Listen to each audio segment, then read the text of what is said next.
Hey guys, and welcome to the video. We're going to be discussing the Rachel Zegler Snow White movie and its ridiculous production budget. So let's dive into this Disney news.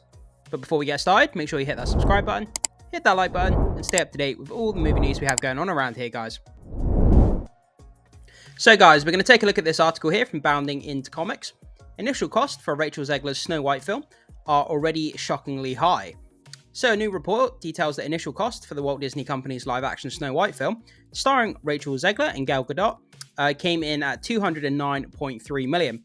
Yeah, guys, so this article kind of just contains a financial report on sort of the production and the marketing costs around the Rachel Zegler Snow White movie. Obviously, this movie has a lot of controversy surrounding it already. A lot of people kind of really dislike the central actress of Rachel Zegler due to her comments about the original Snow White movie, and she made these kind of ridiculous kind of woke comments regarding the original Snow White movie, and so it's not looking good, and this movie needs to make a lot of money to make its production cost back. But let's read in, guys, and see what it has to say. So the new report from Caroline Reed at Forbes reveals that Snow White production went under the codename Hidden Heart Productions Limited in the United Kingdom. According to Reed, the UK filings for the company, the Walt Disney Company, had already spent $209.3 million as of July 31st, 2022. So, however, she notes that the United Kingdom's government has granted Disney a $41.1 million tax rebate, meaning the net spend so far is at $168.2 million.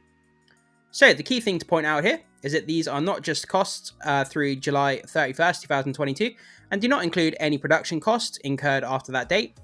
Ford rightly notes, costs are likely to rise sharply as more than a year of post-production still had to be done after the date of the financial statements. Yeah, guys, so that production cost there of sort of like $209.3 million, but obviously minus the tax rebate of the $41.1 million, sorry. So far they've spent $168.2 million. And that doesn't incur the cost of the post-production costs on top as well. So it's going to be a ridiculous amount when you total that all up. So it's not just post-production costs that will increase the cost though.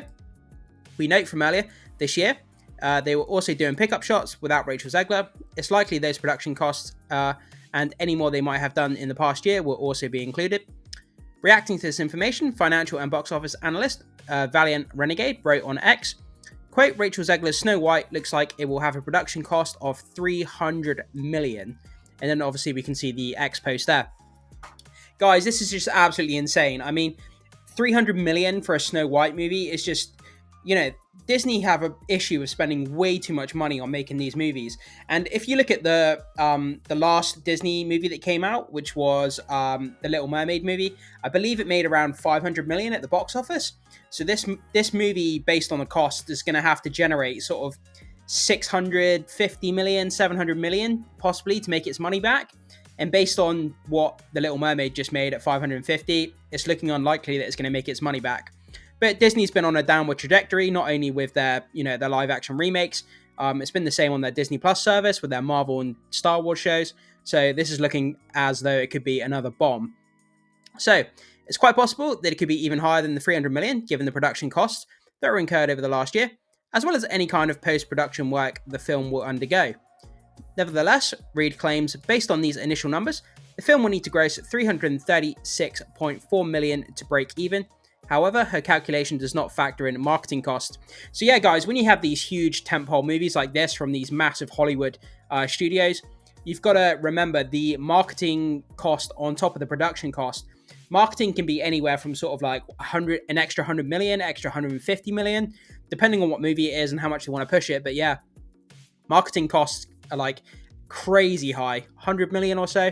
So we need to add that on to the calculations. So she explains that the studios typically receive 55% of the box office grosses from domestic theatres and 43% of grosses from international markets. And then she explains, taking the average of 43% and 55% gives roughly a 50-50 split of the box office between theatres and studios. So yeah, so every ticket that's bought when you go to see a film, that means a 50-50 split between the box office and the studio. So let's just say, for example, you spend $10 on a ticket, $5 to the studio, and then $5 to the box office that you bought it from. So she then concludes, if Disney retains around 50% of the takings from Snow White, the movie will need to gross 336.4 million just to cover its baseline spending of 168.2 million. So yeah, it near enough needs to double basically what the production budget was in order to break even. But that's not factoring the marketing costs at the moment. So, however, as noted above, given that there are clearly quite a bit of production costs that are likely to still come in, as well as post-production. So you've got post-production and marketing, sorry guys. And marketing, one could see the film needing to bring in at least 750 million out of the box office. And that's using a conservative 2.5 times factor for Valiant Renegade's 300 million minimum production. The 2.5 times factor accounts for the different grosses as well as marketing cost. Yeah, guys, this movie bringing in 750 million is, wow, that's a tall order for that movie to bring in that amount of money. And that's only at the break-even point as well. So even if this money goes on to make $1 billion, which I can't see it doing, considering everybody hates Rachel Zegler, if it made $1 billion, that means it would only make 250 million in profit, which I suppose isn't too bad. But for this movie to make anywhere near that amount of money of 750 million, wow, that's a mega tall order. As I was saying, guys, The Little Mermaid was the last live-action Disney remake. That made sort of 550 million, and that was quite well received critically wise. But yeah, to make 750, I just don't see it happening, to be honest. Given the massive budget, it's unlikely the film will recoup its costs, which is what I was just saying, guys. The most recent live-action film, The Little Mermaid, made 569.1 million. There you go. I knew it made around the 500 million. I wasn't sure roughly how much within the 500. But yeah, so it made 569.1 million. So it looks like the Snow White movie has to make, like, wow, like an extra 200 million on top of what The Little Mermaid. So it has to essentially make an extra third on top of what The Little Mermaid did. I really, really don't see that happening, especially with Disney's track record at the moment with their live-action remakes. People are just kind of fed up with their live-action remakes, and, you know, people are just, you know, what Disney are doing. They're making all their live-action remakes like woke, and they're changing too much of the original source material, and people. So I can't see them making anywhere near that amount. And these huge budgets are becoming a big concern for Wall Street financial analysts. Sorry. Valiant Renegade recently pointed out that Needham analyst Laura Martin, who recently attended a 120-person investor presentation at Walt Disney World, shared that Iger did not discuss the company's film weakness. So Valiant Renegade commented, quote, "The Disney film weakness, meaning the weakness of the films that Disney is releasing into theaters, which we have covered here quite frankly and laughed out quite a bit." He later discussed a section of Martin's report focused on the box office weakness. Martin explained that Iger did address this company's box office problem, but his solution is cutting back on the amount of Marvel movies and TV shows being produced, as well as cutting back on how much they cost. Yeah, that's two major factors that they need to do for sure, guys. So cutting back on the amount of Marvel movies and TV shows. I think they should do the same with Star Wars as well. I'm pretty sure they will. But they're just oversaturating the market with Marvel and Star Wars at the moment, and it's losing its kind of it's losing the kind of magic that those two IPs have. If you just oversaturate the market and just constantly pump out material, people just get fed up with it. They get lost. They don't watch what they should be. They don't keep up with it, and they feel lost, and then it spurs them on to not watch even more because they haven't watched previous shows or they haven't watched previous movies, so they feel like they're lost and they don't want to watch it anymore. And yeah, it takes away sort of the special sauce. So moving to Pixar, she detailed, Pixar directors are mostly new, so he feels Disney is better off assigning them to existing characters and stories through sequels rather than starting from scratch like Elemental and Turning Red. Commenting on this, Valiant Renegade stated, quote, "Oh great, hand very popular machine Pixar IPs to new lackeys that don't know their butt from their hole in the ground.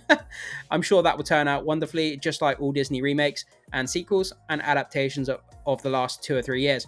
Yeah. So it looks like they're handing off IPs, like the better known IPs, to newer people because it's harder for them to mess it up rather than putting them on new stuff. I kind of agree to a point with that method. I guess that kind of works. But yeah, wonderfully, just like Disney remakes, sequels, and adaptations. Yep, Disney's just not been doing well over the last few years, and it's well known within the industry that they've lost a whole ton of money, on their Pixar movies, on their, on their Disney live-action remakes, and like I say, on their streaming service, Disney Plus. A lot of their Star Wars and Marvel shows haven't been well received. because they're just oversaturating stuff. They're not keeping the quality where it should be. And that's kind of what you get, I guess. But yeah, guys, in my opinion, there is absolutely no way this movie, can make $750 million and recoup its cost. I don't see it happening, especially with everybody hating on Rachel Zegler and her ridiculous comments about the original Snow White movie. But anyway, guys, that was kind of just a small article about the financials behind the Rachel Zegler Snow White film. Jump into the comment section, guys. Let me know what you think about this. Are you looking forward to seeing this movie? Are you planning on taking your kids or family to go and watch it? Or do you really not care about these live action remakes anymore? I'd love to know what you have to say about it, guys. Thank you so much for watching the video, and I will see you soon.